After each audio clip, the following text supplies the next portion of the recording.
LOOK Cypher, inside look, take 6. What's up, everybody? Welcome back to your LOOK Cypher podcast series. My name is Peaches, and today we are featuring Beer Picker. That's my name. What's up, dude? How's it going? Going good. Glad to be here. Yeah, Thank you. We're so glad to have you. It was mutual. Well, thank you. I feel so glad for that. Well, thank you so much for joining us on the Cypher series and then also the podcast. We were genuinely so surprised at you at our live auditions. When I had the opportunity to see you at our live auditions, I was like, what is going to come from this dude? I did not know what was going to go on. But I was pleasantly surprised, and after having that live audition, having you come back, you were the one that I was most excited about to see again today. Excellent. Going off on that beat by Kenny Made a Banger. You know what I'm saying? It is a banger. It is a banger. So tell me a little bit about that. Like, how did you even come to the live audition? Well, so they were teaming up with Top Shelf for that live audition to get the Cypher ready.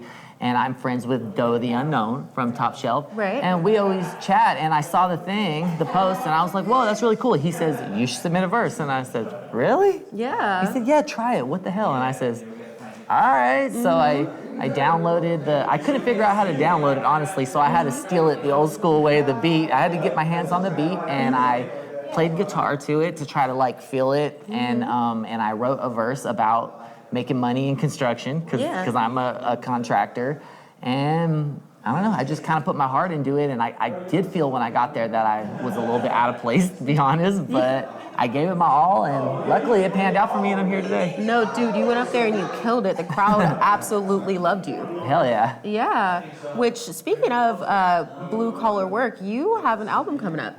That's that true. is well, all, I actually just dropped it. Or yeah. just dropped, excuse me, so sorry. And that one is called Laid Off. Laid Off. Laid Off. That's right, yeah. Tell us a little bit about that too, because, you know, I know that your music is mainly centered around your work, right? Yeah. Yeah, we did your Cypher a lot series. of the stuff I've been releasing, yeah. Yeah, he came out with his tool belt, so please look forward to that. Yeah. Well, you know, authenticity is number one in this game. Like, if you want to put out the best version of yourself, you got to be authentic. Yeah. I don't want to be fake. And so if I'm spending 40, 50 hours a week swinging a hammer, it just feels like the right thing to bring it into my music. Yeah, you might as well. Yeah, and Laid Off is, I make the titles of all my albums based kind of like a construction theme. Yeah. And I was playing with the band, and then I wasn't anymore, so it's kind of like I was laid off in a sense. Yep. So I produced the whole album myself. It's actually an EP, so it's 5 songs. Yeah. I call it an album. And did the whole thing myself like you would do if you were laid off.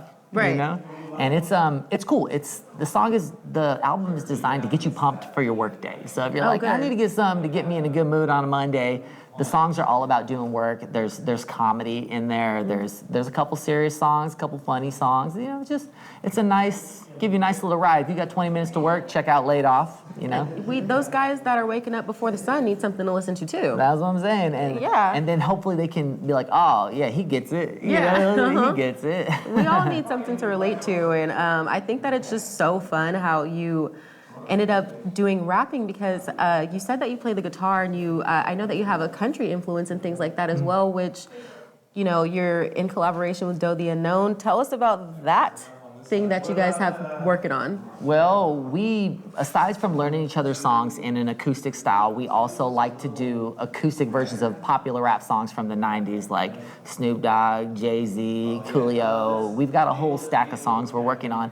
The idea being that, like, we can get out and do some gigs, the songs that people at maybe the bar or whatever want to hear, and we can still land good gigs so we can get a couple bucks in our pockets to help us with our music. Yeah, because why not? Yeah, have fun. I mean, we love the songs. We already know the songs. It's not hard. Like, if you ask me the lyrics to California Love, I already know them. Yep, exactly. I didn't really have to learn it. Yeah. I just got to get the performance down, and that's that's basically what we're doing, but there's more to it, but you know. We don't want to give the people too much information, right? Like, we have to give them something to look forward to. Yeah. Yeah. Mm-hmm. You also have a brand deal with a company called Cowboy Revolution. It's kind of like an urban cowboy clothing company where the clothes, it's a veteran-owned company for one thing, and that's really cool. And they want to embody the spirit of the a cowboy and the military in one brand, which I think is really cool. I support our troops, and I love the cowboy style. So they found a cool way to blend it, and I was able to work with them, making them a song and a video. So if anyone goes on Cowboy Revolution, you can get 15% if you type in the beard picker code. Yeah, so Cowboy Revolution, is that, are they selling like boots and stuff, or what? No, they sell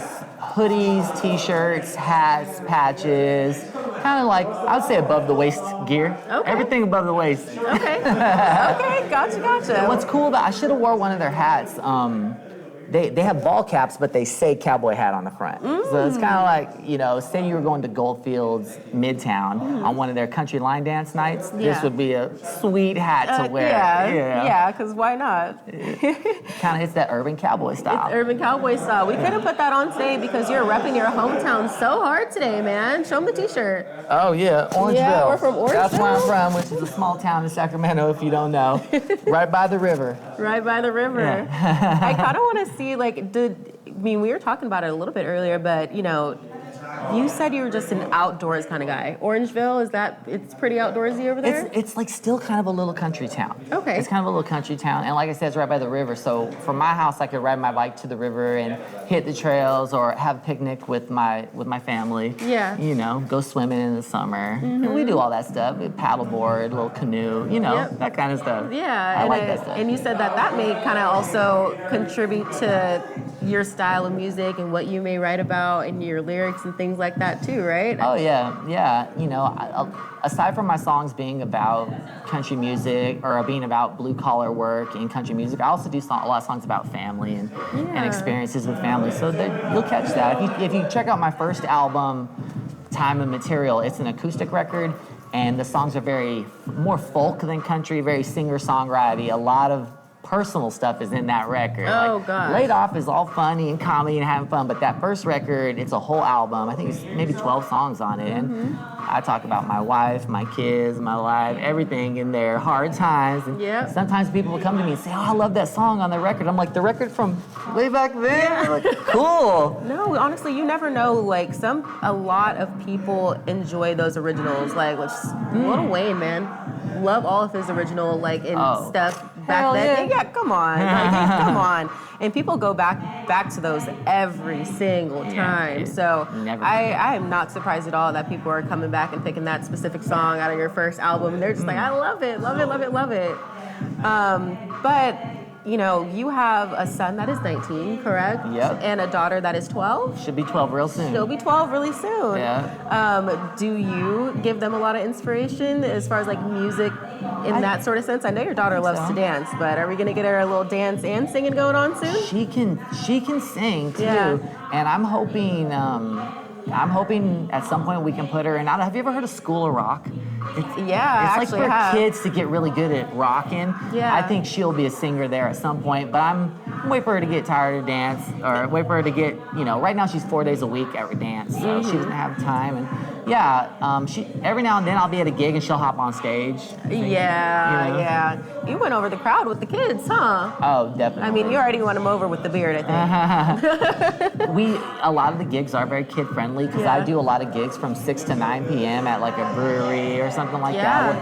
And the kids will come and I'll bring shakers for them. And the last gig I hooked up a mic drop so they could take pictures like with the band. So we're a family friendly band on the weekend for sure. I freaking love that because not a lot of people have the opportunity to go and perform their music at these type of places because they just aren't kid friendly, and they also don't. That's true. and they also don't want to change them as an artist and their style, things like that, which is completely understandable. But the fact that you can you have the opportunity to kind of do both it's really cool because it opens yourself up to more people. I think it's really important to see where the opportunities are within the market. So if you close yourself off as an artist, say, I don't want to do this, I want to do that, well, I mean, those are opportunities for you. Maybe you had to clean up some lyrics that day, but at least you got to play in front of 100 people. I will make a deal. I'll be like, what do you guys need? A lot of time at venue ask me, well, can you play country music? Can you play bluegrass? Can you play this? And I'll say, yeah, every time. I'll even ask them, what's your favorite song you want to hear? I'll even learn a special song for that gig. Yeah. Why not? Yeah. I mean, we are providing a service. We're entertainers. Yep. And like, just imagine, like, just piggybacking off of what you're just saying there, like, what would you have missed if you did not do that verse for Look Cypher? You know what I'm saying? Well, Like, exactly. well, you would have missed out on such a beautiful community, and you meet such great people doing like the Cypher series and things like that, and you get to see a lot of your peers in that sort of sense too. Being close with your peers and also doing collaborations with them only grows yourself. Watching them rise too, which is what I like. Like, I'm kind of older in the game now, so I just like to watch other people come up. And a lot of times they ask me like, "Where are you going with your music?" I'm like, "I'm here. I'm here with my music." You're just like, I'm just going. It might go higher. It probably will, but I'm thrilled to be where I'm at with it. Yeah. You know, playing shows, collaborating with my friends, making a lot of new friends. So I'm totally happy with it. Yeah, and we're looking forward to seeing what you got coming up next, because this country/rap album that you have coming up with Doe, correct? I'm completely looking forward to that. Doe and Kinda Odd. Doe and Kinda Odd, yeah. Can't forget about Kinda Odd, man. Yeah. He's in there too. He's the cool kid in the group. I always say he's the cool kid. There always has to be one. Doe's the pro MC. I'm the cowboy. He's the cool kid. He's the cool kid? Yeah. Hey, everybody knows, at least everybody knows their role, right? You know what I mean? And I think that is important for artists. Yeah. When you're putting a show together, like, define what you're actually trying to do instead of just winging it. I'm gonna just be me. Like, which version of you? Like, which version? Exactly. What do you mean by that? Like, because we're trying to define that. So I think that is, to us, that's something we talk about a lot. Yeah. I mean, and it's nice to also have that transparency if you're going to be working with other artists in that kind of sort of sense too, because then you're never stepping on anybody's toes. You guys can flow perfectly together. It makes things that you're doing together a lot easier if you like each other. Yeah. Well, and if there's a question of what's going on, what's supposed to happen, refer back to what we already established. I thought you were the cowboy. Yeah. Oh, you're right. I should have brought my cowboy hat today. You're right. You know what I mean? It's like, why are you all of a sudden trying to be the cool kid? Exactly. Well, Beard Picker, please let everybody know where they can find all of your upcoming albums and stuff coming up, so that they can follow along with you, just like how I do. Okay, well, obviously every single DSP, but I always encourage people to check out beardpicker.com, because all my music, let's say Spotify gets closed like TikTok almost did. Yeah. You can just go to beardpicker.com and listen to my stuff for free right there. Right there. And some people even choose to buy the digital downloads off me, and that always helps me out. I also have merch there. Yeah. But everywhere. My Instagram is probably my favorite social media, but I do post on Instagram, Facebook, TikTok, and Triller. All under Beard Picker as well? All Beard Picker, and I'm gonna get my YouTube up pretty soon. Well, we can look forward to that too. I'm definitely looking forward to that. Yeah. Hell yeah. Well, it was lovely talking to you today. Thank you so much for joining me. Thank you. You guys make sure you check out his series coming up here on Look Cypher. And thank you for tuning in, guys. So we'll see you soon, okay? Thank you. Thank you. Oh man, are we pros or what? I don't know. Time.